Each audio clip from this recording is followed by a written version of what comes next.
सब लोग, I hope आप सब लोग अच्छे होंगे, फर्स्ट क्लास होंगे। आई होप आप लोगों ने अब तक अपना आवेदन कर लिया होगा कांस्टेबल भर्ती में। नहीं किया है तो भैया वेट मत करो, जल्दी से फटाफट आप लोग आवेदन करो, क्योंकि इस टाइम ताबड़तोड़ आवेदन हो रहे हैं। ठीक है। दूसरी बात, एएसआई की भी आपके आवेदन की प्रक्रिया है वो शुरू हो गई है, तो एएसआई वाले भी अपना आवेदन शुरू करें। ठीक है, आवेदन वगैरह टाइम से कर ले एंड जम करके ताबड़तोड़ मेहनत करें, तैयारी करें, ताकि आप लोगों का इस बार सिलेक्शन हो सके। फिलहाल आज की इस वीडियो में बात करने वाले हैं यूपी कांस्टेबल के कट ऑफ के बारे में कि इस बार क्या कट ऑफ जा सकती है। काफ़ी एनालिसिस करने के बाद आप लोगों के लिए एक प्रॉपर मैंने एक्सपेक्टेड कट ऑफ निकाली है, सारा पुराना आंकड़ा पुरानी डिटेल के साथ निकाली है। तो आई होप वीडियो आप लोगों को पसंद आएगी, सो प्लीज़ आप लोग इस वीडियो को कंप्लीट एंड तक जरूर देखना। एक रिक्वेस्ट और भी है कि अगर आपने चैनल को सब्सक्राइब नहीं किया तो या चैनल को सब्सक्राइब भी कर दो और लाइक शेयर भी जरूर कर दिया करो, ताकि ज़्यादा से ज़्यादा लोगों तक चीज़ें पहुंच सके। ठीक है, तो चलिए शुरू करते हैं।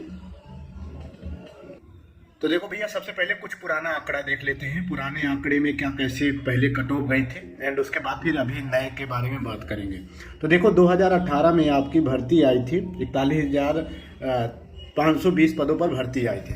इसके लिए जो टोटल फॉर्म भरे गए थे वो करीब 26 लाख प्लस टोटल फॉर्म भरे गए थे। 27, 28, 28, 29 लाख के आसपास टोटल कैंडिडेटों ने रजिस्ट्रेशन किया था। एंड उसके बाद इसमें फिर जो कैंडिडेट अपना पहले राउंड में क्वालिफाई हुए थे डीवीपीएसटी के लिए, वो करीब 1,03,800 टोटल कैंडिडेट क्वालिफाई हुए थे डीवीपीएसटी के लिए। और इसमें जो निगेटिव मार्किंग थी वो 0.25 आपकी निगेटिव मार्किंग थी। ठीक है, इसमें जो टोटल पोस्टें थी वो 41,520, काफ़ी बड़ी पोस्ट निकली थी 2018 में। एंड उसके जो 2018 में कट ऑफ गई थी वो आगे मैं आपको बताता हूँ, लेकिन जो 2018 में आपकी भर्ती निकाली गई थी तो उसमें रिकॉर्ड तोड़ आवेदन हुए थे। मतलब कि 26 लाख के आसपास फाइनल सबमिट किया था अभ्यर्थियों ने और 28-29 लाख के आसपास रजिस्ट्रेशन किया था, जो कि 10 सालों में एक इतिहास था कि इतने सबसे ज्यादा आवेदन पुलिस भर्ती में आपके हो रहे। अब देखो आपकी 2018 की जो कट ऑफ गई थी, ये ऑफिशियली कट ऑफ है, आप लोगों को पता होगा जो 2018 वाले कैंडिडेट हैं। तो 2018 में जो कट ऑफ गई थी जनरल की 225, काफी हाई कट ऑफ मानी जा रही थी। ठीक है, उसके बाद ओबीसी 216 गई थी, एससी की 187 गई थी और एसटी की आपकी 153 कट ऑफ गई थी। ठीक है, वहीं पर फीमेल कैंडिडेटों की 199.5 गई थी आपके फीमेल कैंडिडेटों की। तो काफी हाई कट ऑफ मानी जा रही थी। क्यों मानी जा रही थी कि देखो काफी दिनों बाद, मतलब कि इससे पहले 2018 से पहले 5-6 साल पहले कोई भर्ती ही नहीं आई थी। तो 5-6-7 साल बाद आपकी कांस्टेबल भर्ती आती है, तो एक बार ताबड़तोड़ आवेदन होते हैं और ताबड़तोड़ आवेदन के साथ साथ फिर काफी कैंडिडेट सीरियस होकर के जम करके इसमें मेहनत करते हैं और इसीलिए फिर आपका कंपटीशन काफी तगड़ा हो जाता है। ठीक है, तो इसलिए फिर 2018 में आपकी कट ऑफ वो काफी हाई चली जाती है। एंड उसके बाद फिर 2019 के लास्ट तक एक और भर्ती आई, आपको पता होगा 49,568 सिपाही भर्ती है। ठीक है, इसमें 2020 के स्टार्टिंग में ही नोटिफिकेशन जारी हो गया था, लेकिन इसमें पदों की जो संख्या थी वो तो ज्यादा थी। मतलब पहले एक बार 41,520 के अकॉर्डिंग दूसरी बार जब भर्ती आई थी तो उसमें पदों की संख्या तो ज्यादा थी, लेकिन साथ साथ आवेदन करने वाले कैंडिडेटों की भी जो संख्या थी वो कम थी। ठीक है, पहली बार आपके 26 लाख के आसपास आवेदन हुए, दूसरी बार जो आपके आवेदन हुए 23 लाख के समथिंग टोटल आवेदन हुए।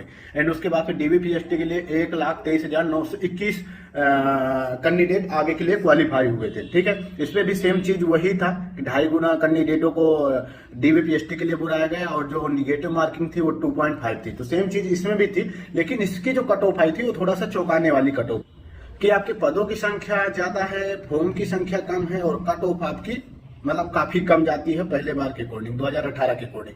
फिर जो इसकी कट ऑफ जाती है वो आप लोगों के सामने है, देखा होगा कि 185 जनरल की गई, ओबीसी की 172 गई, एससी की 145 गई और एसटी की 114 गई। अब क्यों कट ऑफ कम गई? तो देखो जो 41,520 सिपाही भर्ती आई ना, तो उसमें जो अच्छे खासे लेवल के मतलब कि अच्छे खासे एग्जाम की तैयारी कर रहे थे, तो वो सारे लोग पहली भर्ती में शॉर्टलिस्ट हो गए थे, सिलेक्ट हो गए थे।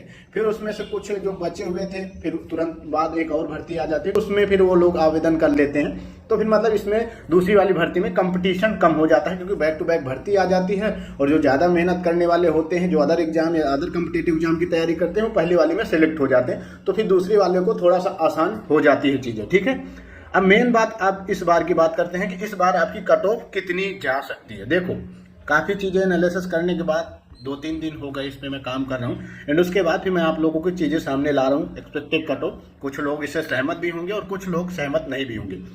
तो देखो इस बार आपके अभी तक जो टोटल फॉर्म भरे गए हैं, अभी तक के जो टोटल फॉर्म भरे गए हैं वो करीब 13 लाख। ये मैं परसों बनाया था, परसों रात को ये पीपीटी बनाया था, तो 13 लाख हो गए थे। अब तो आपके 14 लाख प्लस टोटल फॉर्म हो रहे हैं और अब तो और स्पीड से आपके आवेदन हो रहे हैं। आई होप ये जो फॉर्म की संख्या है वो 30, 32, 33 लाख प्लस होने ही वाले हैं, पक्का होंगे, क्योंकि जिस स्पीड से आवेदन हो रहे हैं उस स्पीड से यही लग रहा है कि भैया इस बार रिकॉर्ड तोड़ आवेदन होंगे। ठीक है, उसके बाद इसमें जो टोटल वैकेंसी है इस बार जो वो 60,244 पदों की संख्या काफ़ी ज़्यादा है। और इस बार भी सेम वही चीज़ होने वाली है कि 2.5 गुना कैंडिडेटों को डीबीपीएसटी के लिए बुलाया जाएगा। तो अगर 32 लाख मान लें तो 32 लाख में से सिर्फ और सिर्फ 1.5 लाख कैंडिडेट आगे के लिए क्वालिफाई होंगे डीबीपीएसटी के लिए। ठीक है, और बाकी करीब 31 लाख के आसपास कैंडिडेट पहले राउंड में ही बाहर हो जाएंगे। ठीक है, अब इसमें सबसे बड़ी जो चीज़ें हैं, कंपटीशन बढ़ाने वाली जो चीज़ें हैं, वो आपके हैं आयु सीमा में छूट को लेकर के। इस बार आपको पता है, एक तो आपकी जो भर्ती है वो काफ़ी दिनों बाद आती है। आपकी जो भर्ती है वो 2018-19-20 के बाद फिर डायरेक्ट अभी 2023 के एंड में या 2024 के स्टार्टिंग में भर्ती आती है। तो करीब 5 साल हो गए हैं, 5 साल बाद फिर से भर्ती आई है। तो जाहिर सी बात है कि सभी लोग इस भर्ती के पीछे पड़े थे, भूखे पड़े हुए थे, ताबड़तोड़, मतलब कि इस समय सारे लोग तैयारी कर रहे हैं। ठीक है, और इसमें एक चीज़ ये भी हो गई है कि भैया पुराने वाले जो कैंडिडेट थे जो 2019 में कुछ नंबरों से रह गए थे, वो लोगों को भी मौका मिल गया है, क्योंकि सभी को 3 साल की आयु सीमा में छूट मिल गई है। तो पुराने वाले तो आवेदन करेंगे ही करेंगे और नए वाले भी आवेदन करेंगे, तो इसलिए आवेदन की संख्या भी बढ़ेगी और साथ साथ आपका कंपटीशन भी बढ़ेगा। तो भैया इस बार जो आपकी कट ऑफ है वो हर हाल में आपकी 2018 की कट ऑफ से ज़्यादा रहने वाली है। ठीक है, फिर भी आप लोग एक मोटा मोटा आप लोग आंकड़ा देख लो कि अगर आप लोग जनरल कैटेगरी से हो, अगर आप लोग जनरल कैटेगरी से हो और जनरल कैटेगरी में आपके 228 प्लस बनते हैं, तब आप अपने को सेफ मान के चलना। और फिर भी मैं आपको ये कहूँगा, मतलब आप ये डिमोटिवेट और परेशान मत होना कि नहीं इतनी ही पक्का जाएगी, लेकिन फिर भी आप इतना कम से कम स्कोर समझ के चलो कि 300 में से आपको इतना स्कोर करना ही पड़ेगा। ठीक है, तो जनरल की 228 प्लस प्रबल रहने संभावना है, कितनी प्लस रहेगी? ओबीसी की आपकी 222 प्लस, एससी के आपके 190 प्लस और एसटी के आपके 160 प्लस।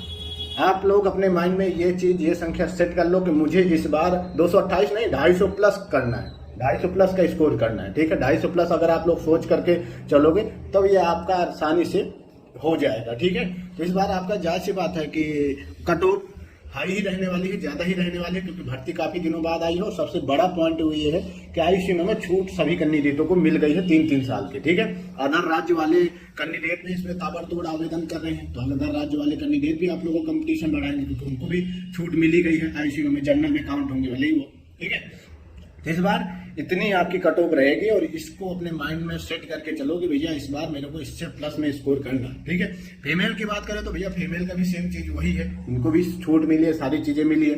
तो इस बार 2018 में 199.5 गई थी और इस बार आपके मान के चलो कि 200 प्लस रहने वाले, 205, 210 के आसपास कट ऑफ आपकी जाएगी। ठीक है, तो ये चीजें देख लो। अब इसके हिसाब से आप लोग अपनी स्ट्रेटजी बनाओ, ज्यादा समय भी नहीं है। आप लोग देख रहे होंगे कि जो एग्जाम कराने की बातें चल रही हैं वो लगभग 99% कंफर्म हो गया कि 18 फरवरी को आपका एग्जाम होगा।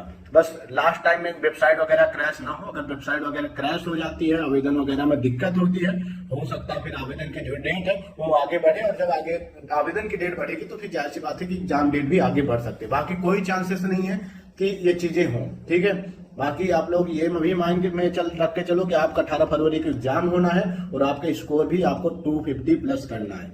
ठीक है, तो बस यही चीजें थी। आई होप आप लोग समझ गए होंगे। कोई क्वेश्चन, कोई कंफ्यूजन, कोई डाउट हो तो आप कमेंट करके पूछ सकते हैं। बाकी अपडेट के लिए आप लोग चैनल को यार जरूर सब्सक्राइब कर लो, साथ में नोटिफिकेशन बेल पे क्लिक कर लो, ताकि जो भी अपडेट हो वीडियो हो आप लोगों तक टाइम टू टाइम पहुंचती रहे। ठीक है, चलिए फिर मिलता है नए वीडियो के साथ, तब तक के लिए टेक केयर, बाय बाय, जय हिंद, जय भारत।